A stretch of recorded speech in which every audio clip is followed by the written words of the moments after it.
حدیث نمبر 1040.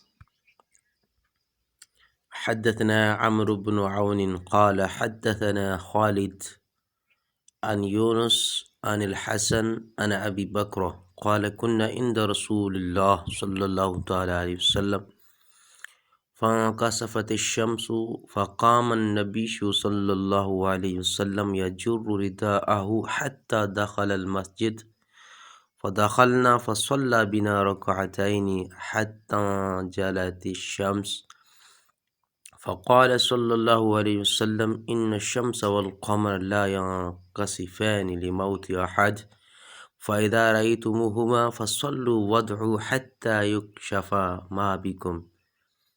عمر بن عون، خالد، یونس، حسن ابو بکرہ سے روایت کرتے ہیں۔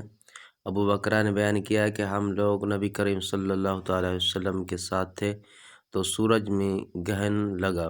رسول اللہ صلی اللہ علیہ وسلم اپنی چادر کھینچتے ہوئے کھڑے ہوئے یہاں تک کہ مسجد میں داخل ہوئے اور ہم لوگ بھی داخل ہوئے۔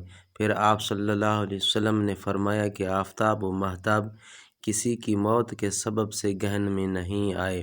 جب تم گہن دیکھو تو نماز پڑھو اور دعا کرو یہاں تک کہ گہن ختم ہو جائے۔ او کما قال علیہ الصلوۃ والسلام۔